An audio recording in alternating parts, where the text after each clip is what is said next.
జగిత్యాల జిల్లా వ్యాప్తంగా కొత్త సర్పంచులు బాధ్యతలు స్వీకరించారు. మేటిపల్లి మండలం పెద్దాపూర్ గ్రామ పంచాయతీ గ్రామ సర్పంచ్ గా చెరువురి సుమలత జీవన్ రెడ్డి ప్రమాణ స్వీకారం చేశారు. ఈ కార్యక్రమానికి వారు పెద్దాపూర్ మల్లన్న దేవాలయంలో మల్లన్న స్వామికి ప్రత్యేక పూజలు నిర్వహించారు. ముఖ్య అతిథిగా కోరుట్ల మాజీ శాసనసభ్యులు కల్వకుంట్ల విద్యాసాగర్ రావు, బీజేపీ నాయకులు సర్బీ నవీన్, మాజీ ఎంపీపీ మారు సాయిరెడ్డి మరియు ఇతర ప్రజాప్రతినిధులు పాల్గొన్నారు. సర్పంచ్లు, ఉప సర్పంచ్లు మరియు వార్డు సభ్యులను ప్రజాప్రతినిధులు, గ్రామ ప్రజలు ఘనంగా సన్మానించి అభినందించారు. ఈ సందర్భంగా మాజీ శాసనసభ్యులు కల్వకుంట్ల విద్యాసాగరరావు మాట్లాడుతూ గ్రామ అభివృద్ధిలో సర్పంచులదే కీలక పాత్రని, ప్రజల అభిష్టానం మేరకు పనిచేస్తున్న గ్రామాన్ని అభివృద్ధి చేయాలని ఆకాంక్షించారు. గ్రామ ప్రజలు పెట్టుకుని నమ్మకాన్ని వమ్ము చేయొద్దని తెలిపారు. ప్రజా సమస్యలపై నిరంతరం పోరాడాలని కోరారు. 5 సంవత్సరాల పాలనలో గ్రామ పంచాయతీలను అభివృద్ధి చేస్తామని నూతనంగా ఎన్నికైన ప్రజాప్రతినిధులు తెలియజేశారు. పేద ప్రజలకు ఎల్లప్పుడూ అందుబాటులో ఉంటూ సంక్షేమ అభివృద్ధి కార్యక్రమాలు చేపడతామని కొత్తగా బాధ్యతలు చేపట్టిన చేపూరి సుమలత తెలిపారు. ప్రజలకు ఇచ్చిన హామీలను అధికారులు ప్రజాప్రతినిధులతో కలిసి నెరవేరుస్తామన్నారు.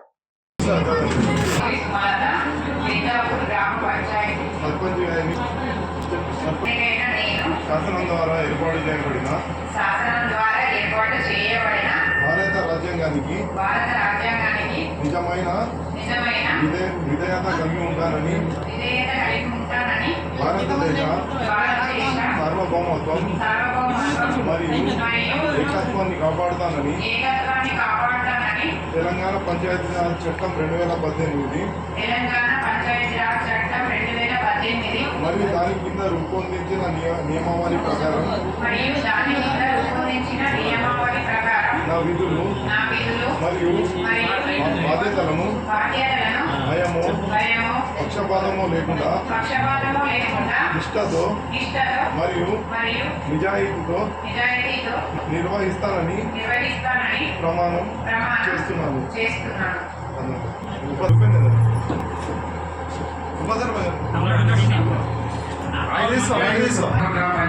ఉప సర్పంచ్గా ఎన్నికైన నేను శాసనం ద్వారా ఏర్పాటు చేయబడిన భారత రాజ్యాంగానికి నిజమైన విధేయత కలిగి ఉంటానని భారతదేశ సార్వభౌమత్వం మరియు ఏకత్వాన్ని కాపాడుతానని తెలంగాణ పంచాయతీరాజ్ చట్టం 2018 మరియు దాని కింద రూపొందించిన నియమావళి ప్రకారం నా విధులు మరియు బాధ్యతలను భయము పక్షపాతము లేకుండా నిష్ఠతో మరియు నిజాయితీతో నిర్వహిస్తానని ప్రమాణం చేస్తున్నాను.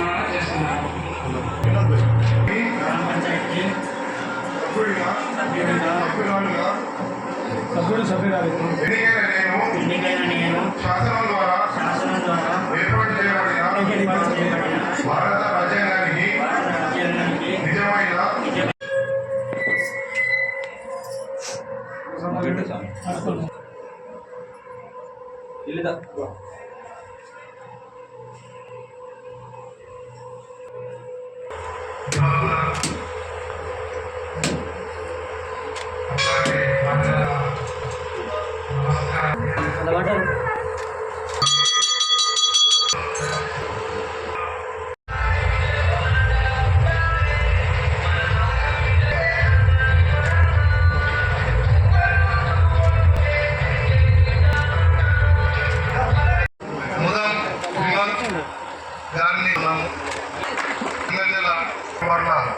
జిల్లా బీఆర్ఎస్ అధ్యక్షులు శ్రీ కల్వకుంట్ల విద్యాసాగర్ రావు గారికి గ్రామ ప్రజల తరఫున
గ్రామాల నుంచి ప్రజలు ఓటేస్తేనే రేపు ఎంపీసీలు అవుతారు, ఎంపీపీలు అవుతారు, రేపు సర్పంచులు మన ఎంపీటీసీలు అవుతారు, రేపు ఎమ్మెల్యేలు అవుతారు, ఎంపీలు అవుతారు. కనుక గ్రామమే ముఖ్యం కనుక గ్రామాల అభివృద్ధి ముఖ్యమని చెప్పి మన ప్రభుత్వం ఉండడం మీ అందరూ తెలుసు. నెలకు కూడా గ్రామానికి అభివృద్ధి కోసం పైసలు వస్తుంది. ఇప్పుడు 2 సంవత్సరాల నుంచి మనం ఇలా గ్రామ పంచాయతీ ఎలక్షన్ లేకుండా ఎక్కడున్నా అక్కడనే రాగా చూసుకుంటూ వచ్చినాం. నీళ్ళంటే అక్కడ పక్క పడిస్తున్నారు. ఆ పరిస్థితి వచ్చిందంటే అది డీజిల్ వ్యవస్థలో కూడా గ్రామ పంచాయతీ వల్ల డబ్బు లేని పరిస్థితి వచ్చింది. ఆ పరిస్థితి 2 సంవత్సరాలు జరుగుతుంది కనుక మీరు అందరూ అర్థం చేసుకున్నాం. 2 సంవత్సరాలు ఏం జరుగుతుందో మీరు అందరూ కూడా చూసారు. 2 సంవత్సరాల కింద మనందరం కొట్లాడి తెచ్చుకున్న తెలంగాణ మీరందరూ కూడా ఇక్కడ నిరాదరణ చేసే ప్రజాపంలో కూడా తెలంగాణ రావాలని ప్రతి కులాలు ప్రతి మతాలకు అన్నిటి పక్కన పెట్టి మనందరం తెలంగాణ తెచ్చుకోవడం బాగుపడతామని చెప్పి తెలంగాణ తెచ్చుకున్నాం. తెలంగాణ తెచ్చుకోవడం 10 సంవత్సరాలు కేసీఆర్ నాయకత్వాన అప్పచెప్పారు. మరి ఆ 10 ఏళ్ళు ఏం జరిగిందని ఒకసారి మనం కన్ను మూసుకొని ఆలోచించుకుంటాం. 10 ఏళ్ళ అభివృద్ధి జరిగిందా, అభివృద్ధి జరగలేదా?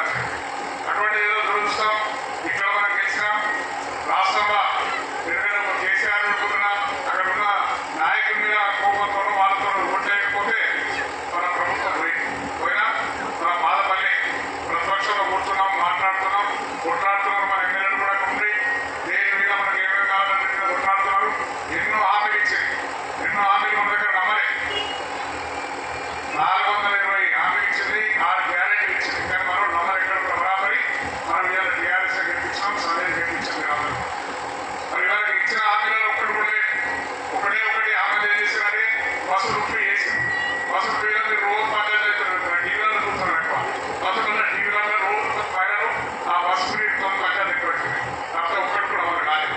చెప్పారు బిడ్డ కేసీఆర్ 1,00,000 రూపాయలు ఇస్తున్నాడు, పెళ్లి చేసుకుంటే నేను తులం బంగారం అని చెప్పారు. కేసీఆర్ ఇలా 10,000 ఇస్తున్నాడు, నేను 15,000 ఇస్తాను రైతు బంధు అని చెప్పారు. ఆ రైతు బంధు 2 సంవత్సరాలు పెట్టారు. ఇలా రైతు బంధు 2 నెలలు పెట్టారు. ఇలా ఏమైనా 1,00,000 రూపాయలు ఇస్తున్నాడు. తెల్లారి 1 లక్షల 2 లక్షలు లోన్ తెచ్చుకుని 2 లక్షలు రుణమాఫీ అన్నాడు. చాలా మంది రుణమాఫీ అన్నాడు. ఇచ్చిన ఆమె నోటికి ఏది వస్తుంది ఆమె ఇచ్చి ప్రభుత్వం ఏర్పాటు చేశారు. చలో ఏర్పాటు చేసిన బాధ లేదు. ప్రజలు నమ్మిండు. ఎందుకంటే ప్రజలు ఆశాజీవులం.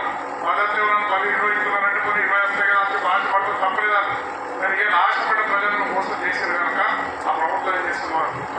మరి అటువంటి పరిస్థితుల్లో 2 సంవత్సరాలకి గ్రామ పంచాయతీ ఎలక్షన్ పెట్టలేక, ధైర్యం లేక, పెట్టడానికి ధైర్యం లేని వాళ్ళు ఇక్కడ పెద్ద ప్రజలు చీవొట్టే మాకు ప్రజలు ఓట్లేదన్న భయంతో 2 సంవత్సరాలకి ఇప్పుడు పెడితే ఇలా న్యాయమైన సర్పంచులు పెట్టించారు.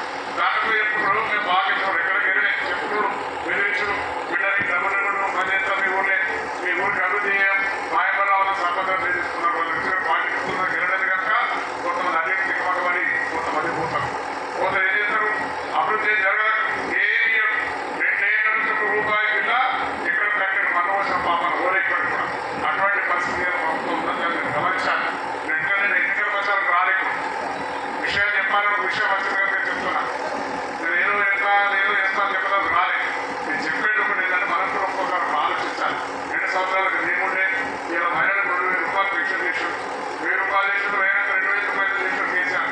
మన కడుపు చూసే వ్యక్తి, మన కడుపు రైతు ఇవాళ రైతు బంధు అనేది ఏ రాష్ట్రం లేదు ప్రపంచంలో. ఏ రాష్ట్రం లేకుండా మన రైతుకు చేయాలని ఇవ్వాలని చెప్పి ఎకరాలు 20,000 రూపాయలు చొప్పున రైతు బంధు ఇచ్చిన వ్యక్తి ఎవరంటే మన కేసీఆర్. అటువంటి వ్యక్తి మనం మర్చిపోలేదు. మనం చేసిన ఇక్కడ కానీ వేరే నిరవర్గాలు కాక మనం ఉంటున్నాం కనుక దాన్ని బాధపడకుండా ముందు భవిష్యత్తు మనదే. ఇప్పుడు దీనివల్ల మంచి ఎట్లయితే గెలిపించుకున్నారో, మంచిగా ఏదైతే పట్టాలు కట్టినో అదే మంచి కోసం ఇలా మళ్ళా మనం ప్రభుత్వానికి 2 సంవత్సరాలు ఇప్పుడు అనవసరంలో 2 సంవత్సరాలు ఏది అభివృద్ధి జరగదు. రూపాయి ఇయ్యడం కూడా 2 సంవత్సరాలు ఇదే అవసరపడుతుంది. 2.5 సంవత్సరాలు ఎదుర్కొంటే కనుక ఏదో కష్టపడదాం. రాబోయే ప్రభుత్వం మనదే.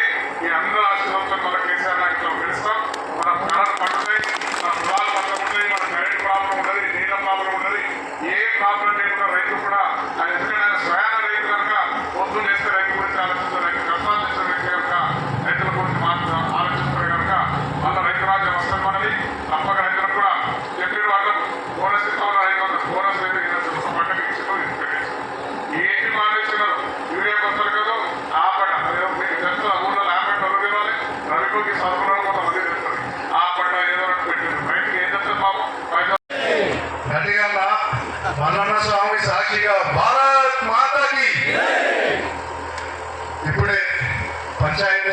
ఎన్నికల్లో గెలిచిన మన సర్పంచ్ జీవన్ రెడ్డి అన్న సుమలత గారికి మరియు ఉప సర్పంచ్ మల్లేష్ అన్నకి మరియు గెలిచిన వార్డ్ మెంబర్స్ అందరికీ శుభాకాంక్షలు. అట్లానే మంచిగా స్మూత్ ఎలక్షన్స్ చేసినందుకు ఈ గ్రామ ప్రజలందరికీ నా యొక్క నమస్కారం. అలాగే వేదికను అలంకరించిన పెద్దలు మాజీ ఎమ్మెల్యే విద్యాసాగర్ రావు గారికి మరియు గ్రామ పెద్దలు అందరికీ నా నమస్కారం. ఇవి రాజకీయాలకి పొలిటికల్ పార్టీస్కి అతీతంగా జరిగిన ఎలక్షన్స్ ఇవి. కానీ ఎక్కడో రకాల ప్రతి ఒక్కరు బలపరుచుకున్నారు, ముందుకెళ్ళడం జరిగింది. మన ఈ ఎలక్షన్స్ అనేది the most important elections in the country. మన దేశంలోనే అతి అవసరమైన ఎలక్షన్ ఏదైనా ఉంటే అది గ్రామ పంచాయతీ ఎలక్షన్స్. అది గత 2 ఏళ్ళుగా డిలే ఆలస్యంగా అయింది. ఎప్పుడు 2 ఏళ్ల కింద జరగాల్సిన ఎలక్షన్స్ ఇప్పుడు జరిగింది. అది ఎందుకు అన్న దాంట్లోకి ఆ రాజకీయాల్లోకి నేను పోదలుచుకోలేను. ఈ రోజు అయింది, అదే సంతోషం. నేను కోరేది ఒకటే, పార్టీ ఏదైనా కానీ మన గ్రామ ప్రజల అభివృద్ధి కోసం మనం 24 hours పనిచేస్తూనే ఉండాలని నేను కోరుతున్నా. ఈ సర్పంచ్ని కానీ ఉప సర్పంచ్ని కానీ వార్డ్ మెంబర్స్ మీ మీద నమ్మకంతో మిమ్మల్ని గెలిపించిండ్రన్న. మిమ్మల్ని చూసి పార్టీ సింబల్ని చూడలే, మిమ్మల్ని చూసి గెలిపించిండ్రు. కాబట్టి ఈ ప్రజలకు ఏ సమస్య వచ్చినా మీరు ఏ సమయంలో అయినా మీరు వాళ్ళ వెంబడి ఉండాలి. అదొక్కటే మా కోరిక.